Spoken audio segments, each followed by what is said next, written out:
Hamas அமைப்பினரின் பிடியில் இருக்கும் பிணை கைதிகளை விடுதலை செய்வதற்கு வகை செய்யும் ஒப்பந்தம் விரைவில் ஏற்படும் என்று இஸ்ரேல் பிரதமர் நெதன்யாகு தெரிவித்துள்ளார். காசாவில் போர் நிறுத்தம் செய்வதற்கான ஒப்பந்தம் ஏற்படுத்த அமெரிக்காவின் முன்முயற்சியில் அமைதி பேச்சுவார்த்தை நடைபெற்று வருகிறது.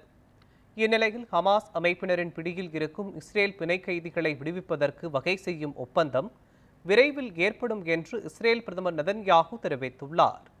ஹமாஸ் அமைப்பினரின் பிடியில் இன்னும் 50 இஸ்ரேலிய பிணை கைதிகள் உள்ளனர் என்று கூறியிருக்கும் நெதன்யாகு, அவர்களில் 20 பேர் மட்டுமே உயிருடன் உள்ளனர் என்றும் குறிப்பிட்டுள்ளார். 2023ஆம் ஆண்டு முதல் காசாவில் ஹமாஸ் அமைப்பினருக்கும் இஸ்ரேல் ராணுவத்திற்கும் இடையே நடைபெற்று வரும் போரில் இதுவரை 57,000த்திற்கும் மேற்பட்ட பாலஸ்தீனியர்கள் கொல்லப்பட்டிருப்பதாக காசாவின் சுகாதார அமைச்சகம் தெரிவித்துள்ளது.